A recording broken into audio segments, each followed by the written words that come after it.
sidee baa loo samayn karaa shaqo sidee baa qofku noloshiisa u dabari karaa maxay yihiin ma aragtay farsamooyinka iyo tilmaamaha uu qof inta muddo kaaga horeeyay uu kula wadaagi karo dhaqankeena inaga waxaad moodaa inuu qofku u samaysan yahay in qofku inuu lacag sameeyo ay ceeb tahay oo kale markaan yaryarnahay marka la soo korinayo shirkado waaweyn oo shaqooyin tiro badan oo la mida ama u dhigma dhalinyarada dugsiyada sare iyo jaamacadaha ka soo baxaysa ma jiraan weyn ognahay gool noloshaada samayso laba luqadaada dhis xirfad ma baro labada area markaynu eegnaba dalkeena baahida taagan iyo mushkiladda jirta ma yara warshado maalgelin sameeya oo iyaguna shaqaale qorta oo dad badan ma aragtay shaqaalaysiin kara iyaguna ma jiraan sidaadii caadiga ah adigoo u noolaa ma samayn kartid waxaas wad ka niyad jabaysaa markaas taa bilow nolosha adag baa waxay abuurtaa dad adag oo nolosha ka bixi kara inaad seerkalkaaga ama cidda kugu hareeraysan iyo cidda aad la sheekaysato iyo cidda noloshaada qaabaysa ee isku fikirka tihiin ay noqoto cid aad meel wada socotaan nolosha aad isku gool tihiin madasha mad sharaftiina ka soo qayb gashay rag iyo dumarba iyo gaar ahaan xarunta Faith Center Absalaan iyo kooxdiisa oo kulankan inoo soo agaasimay dhammaantiin iyo bahda kale inoo joogtay assalaamu calaykum waraxmatullaahi wabarakaatuh waxaan u maleynayaa in la maqlayaa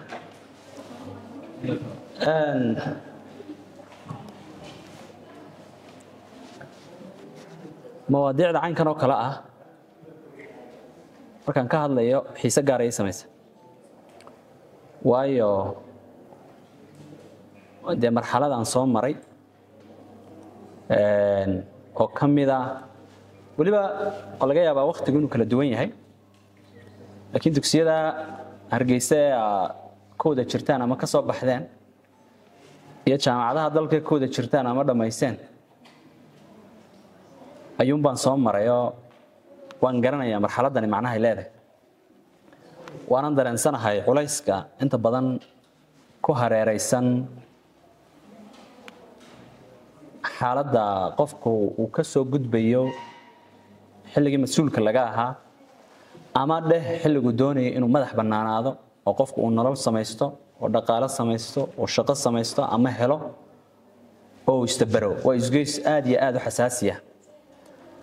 marka waan dareensanahayo ma jecli waxaan suuragal ahayn inaan idinku canaanto aan halkan la soo istaago laakiin wixii aniga lafteeda aan jeclaan lahaa xilliyada in la ii sheego tilmaamo ah wax kamid ah kooban inaan idin la wadaago maadaama dareenadiina gudaha iyo su'aalaha maskaxdiina ku jira laga yaabo inaan hadalkaygan hore aanan kaga jawaabi karinna fursadda inteeda badan aynu ku wada qaadano su'aalaha xaqiina ka imanaya si wixii aan isleeyahay talo ama erey ama tilmaan waa ugu dari kara aan idinku soo kordhiyo marka inta hadalkayga wado wixii aad isleedahay uu ka maqan yahay ama su'aashii maskaxdaada ku jirta ceeb maaha waynu sheekaysanaynaa waxbaynu isdhaafsanaynaa waa aragnimeen wadaagaynaa marka kadib baynu su'aalaha furan doonaa mowduuca intiisa badanna su'aalo iyo jawaabaynu ka dhigan doonaa haddii la yiraahdo marka shaqo abuur laga hadlayo dhaqankeena inaga waxaad moodaa inuu qofku u samaysan yahay in qofku inuu lacag sameeyo ay ceeb tahay oo kale markaan yaryarnahay marka la soo korinayo laakiin ma aha ceeb inuu qofku dhaqaale sameeyo oo nolosha ku dabara ceeb ma aha marka in laga wada sheekaysto sideeba aynu u samayn karnaa shaqo oo dhaqaale qofku ugu heli karo dhaqaalihii uu naftiisa wax ku taro oo dadka kale wax ku taro oo horumarkii dalka wax ku taro waa su'aalaha muhiimka ah ay tahay ka dhalinyaro ahaan inaan ka sheekaysano waqtiga ugu badan lana aynu gelino sideeba loo samayn karaa shaqo sideeba qofku noloshiisa u dabari karaa maxay yihiin ma aragtay farsamooyinka iyo tilmaamaha uu qof inta muddo kaaga horeeyay uu kula wadaagi karo marka sida caadiga ah marka shaqo abuur laga hadlayo nolosha magaalada ee ku sugannahayna si gaar ah looga sheekaynayo shaqadu waa laba waxna waa wax shirkadaha gaarka ah inta badan loo shaqeeyo oo ganacsiyada iyo kambaniyada iyo warshadaha waaweyn ay abuuraan oo qofku u shaqo tago waxna waa wax si madax bannaan qofku oo ama dhaqaale la siiyo la deemiye ha noqoto ama ku kale lagu taageeray ha noqotee oo ganacsi uu leeyahay oo ugu shaqeeyo shaqada hore marka qofku shirkadaha u shaqeynaya laba noqotaayo waxna waa waxaan la yiraahdo full time way waxa laga yaabaa xafiis qofku si joogto uga shaqeynaya ama shirkad si buuxda uga shaqeynaya ama waa qof xirfad leh oo si freelance ah ya freelancing waxa way wax full time ma laakiin kolba baahido markay timaado ku shaqeynaya marka labada area markaynu eegnaba dalkeena baahida taagan iyo mushkiladda jirta ma yara shirkado waaweyn oo shaqooyin tiro badan oo lamida ama u dhigma dhalinyarada dugsiyada sare iyo jaamacadaha ka soo baxaysa ma jiraan weyn ognahay warshado maalgelin sameeya oo iyaguna shaqaale qorta oo dad badan ma aragtay shaqaalaysiin kara iyaguna ma jiraan cid maalgelin inta badan samaysa oo inuu qofku shaqo abuur sameeyo oo ganacsi dhisto loo maalgeliyo xirfad uu leeyahay oo ma aragtay qalab uu ku shaqaysan lahaa ama meherad uu wax ku iibin lahaa ama si uu ugu shaqayn lahaa cid u maalgelisaana ma jirto yaan oranay aad bay u yartahay marka la garab dhigo baahida suuqa taala marka labadaasi waa laba xaqiiqo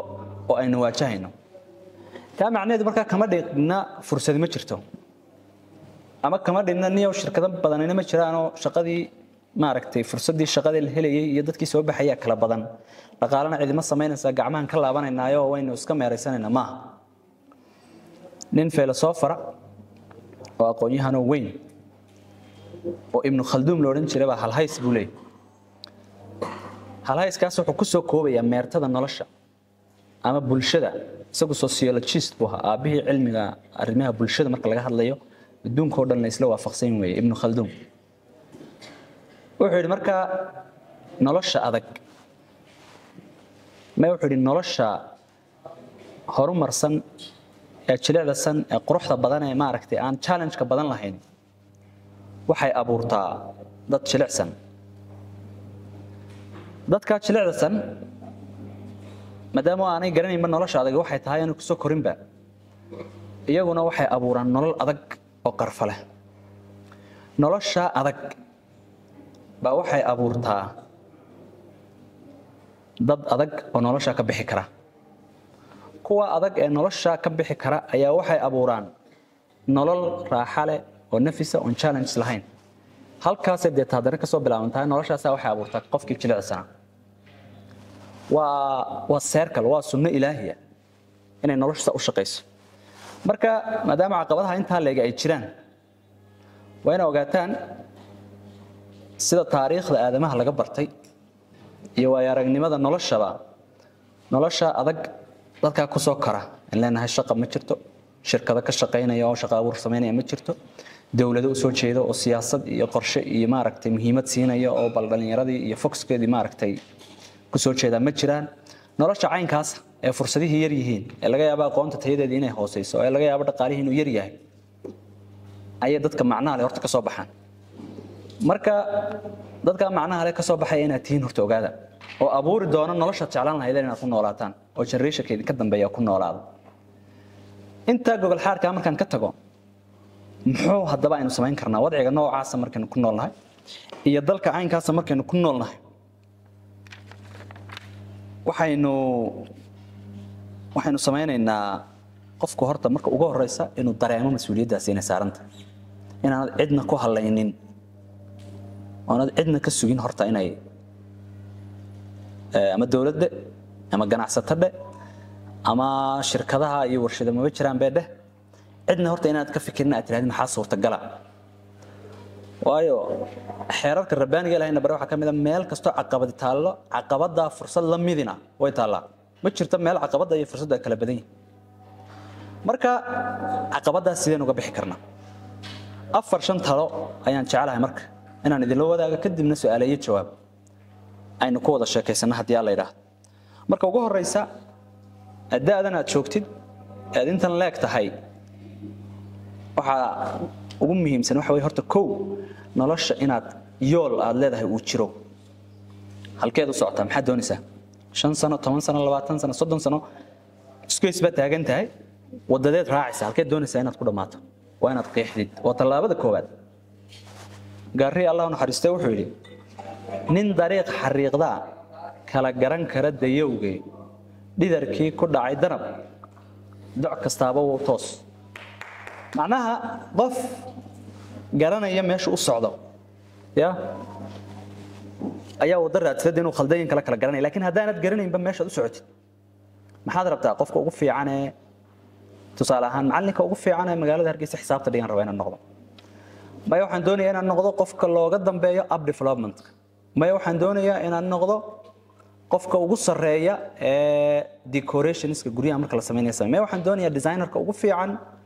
ee magaalo qurxiya ma waxaan doonayaa qofka deegaanka looga dambeeyo macnaha goals way badnaan karaan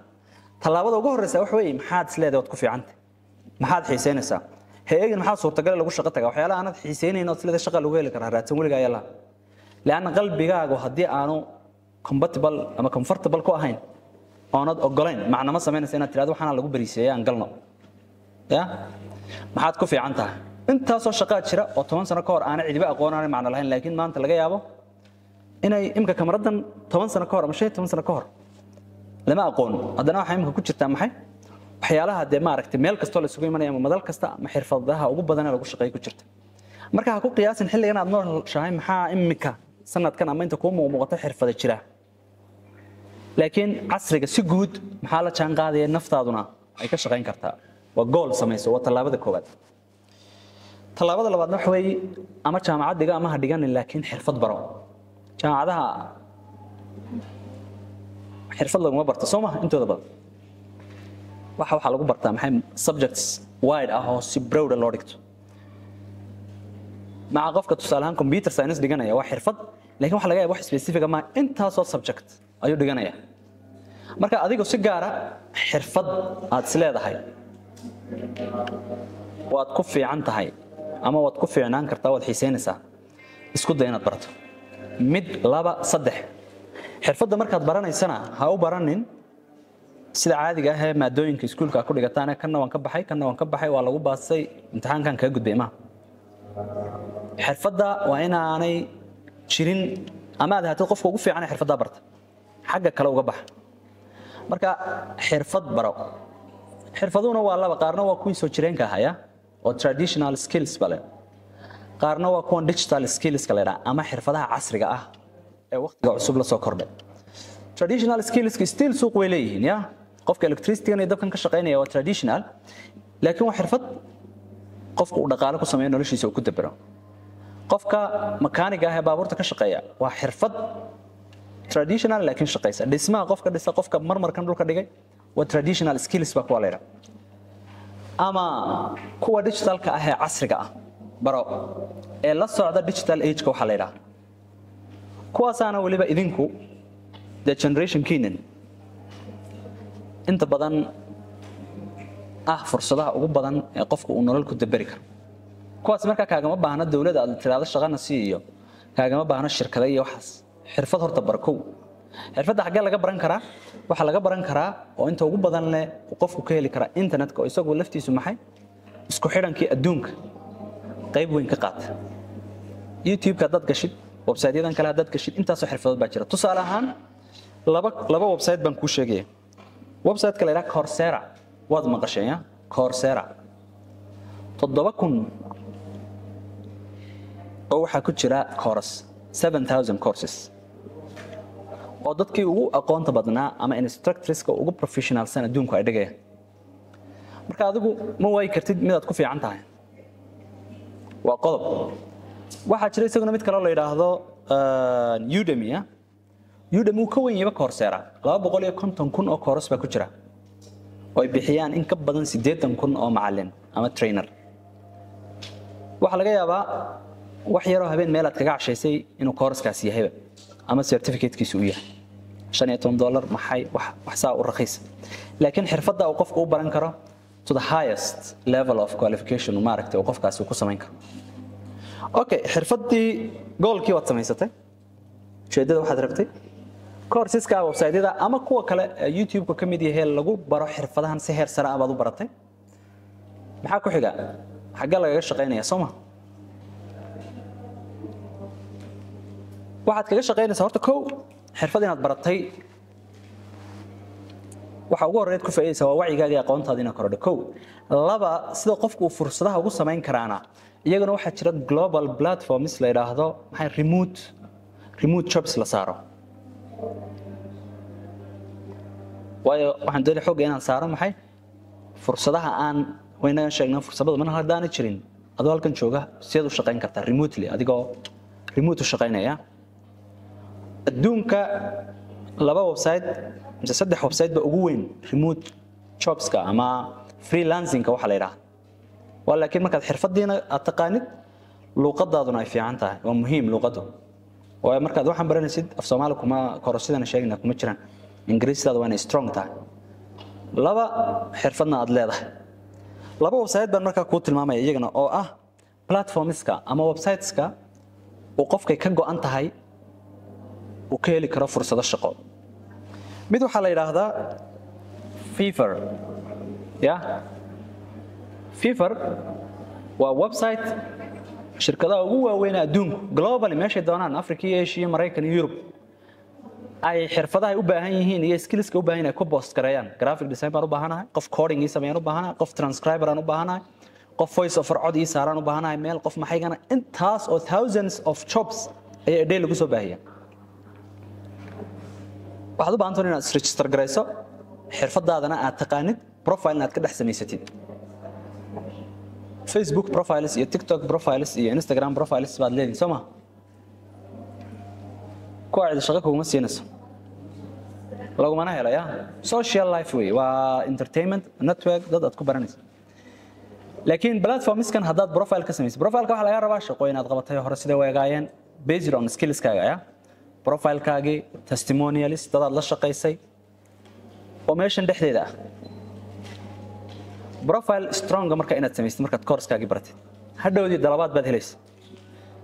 marka Fiverr waa mid kamid ah Upwork waa mid kamid ah freelancer.com waa mid kamid ah saddexdaas waa saddexda ugu caansan baara imka Fiverr oo kale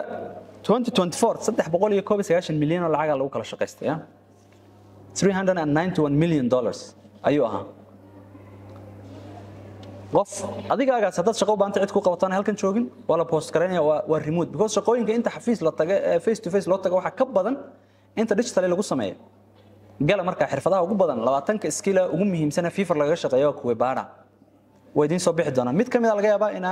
hobbigaaga tahay master gare baro si fiican u dhigo profile samayso then you will get it Upwork oo kale isagu ka weyn Upwork uu ka weyn Fiverr 740 milyan ayaa 2024 transactionski iyo market revenue uu sameeyay lacagtu uu sameeyay wax lagu kala iibsaday website kana wax yar buu ka goosanaya 5% waxa soo kala qofkaasina marka shaqada loo dhameeyo approve idaado wax kale ba kama shaqeeyaan website-daas waa in dadka maxay xirfad leh iyo qofka shaqada u baahan isku xidhaan maxay tahay marka waa fursado marka ka balaaran inaad tiraadid 40 shirkadood magaalada iyo xafiis dawladeed oo shaqo laga qabtaaba inta badan ay yar tahay inuu qofku uu noloshiisa iyo waqtigiisa ku lumiyo okay saddexda talaabo markaad ka tagto oo ah life kaaga goal samayso noloshaada samayso laba luqadaada bis xirfadna baro kadibna tag platforms kan lagu wada shaqeysanayo ee digital transactions ay ka dhacayaan intaas waa saddex step saddexda laakiin waxaad u baahan tahay behavior kaaga iyo hab dhaqankaagana inaad update gareysid sidaad caadiga ah adigoo u noolaa ma sameyn kartid waxaas wad ka niyad jabaysaa markaas travel waxaad u baahan tahay marka inaad circle-kaaga ama cidda kugu hareeraysan iyo cidda aad la sheekaysato iyo cidda noloshaada qaabaysa ee isku fikirka tihiin ay noqoto cid aad meel wada socotaan nolosha aad isku gool tihiin ma aha asxaabtaada ka dalaco afka taagaya laakiin mar walba cidda aad isleedahay goolka nolosha iyo xirfadaha iyo qofku inuu nolosha meel ka soo baxo iyo inuu wax barto iyo inuu isdhiso dadka waqtiga ugu badan la gali waa qodobka labaad ee naftaadu kaliya markasta ka fikirina focus garee dadka iyo bulshada maxaad igana contribute gareyn kartaa maxaad adiga laftaadu qaban kartaa waa qofka bini aadamka ah markuu cid kale wax taro oo cid kale contribute gareeyo isagana wadadu maraya iyo jidku maraya uu fududaada cid kale oo aan idin baadiyana wax ku taraysa marka isku day inaad ma aragtay aad wax maxaad umada bulshada waxay doontaa noqotay aad ku tari kartaa waxuna agtada laga sameeyay tira waxa soo waxun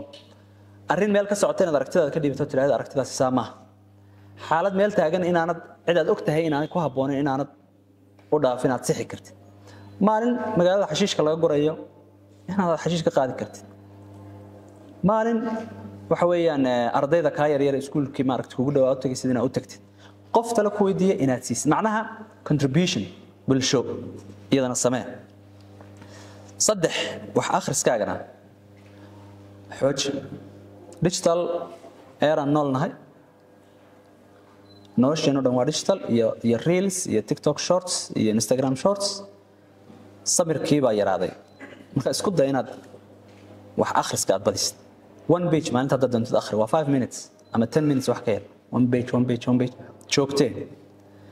wax weyn baa ku kordhi doona wacigaaga iyo noloshaada waxaad xiiseynaysaa ama subject aad dhigatay ha noqdo ama ku kala xiiseynaysaa ha noqdo isku day inaad culture-ka wax akhriska aad isagana xoojisid social media iyo internet-ka jaban nolosheeni qayb ka mid ah noqdayna isku day ma yareyn ma ka wada tagi kartid oo waan ogahay inaad yareyn kartid oo waqtiga wax ka mid ah aad galisid inaad adigu wax baratid mar walbana qaybta lacagtan sheegaha ku degdegina xirfadaada iyo luqadaada haday strong noqoto aad wax fiican sameeysid waan hubaa walaga yaabaa inay daahi karto walaga yaabaa inay challenges jiraan laakiin inaad ku khasaareyne aad ku faa'iidi doontid waxaan jeclahay inta wixii ka dambeeya xageena inaan su'aalaha u soo wareejiyo oo aynu wada sheekaysi ka dhigno haddii la yiraahdo aad iyo aad baa mahadsantihiin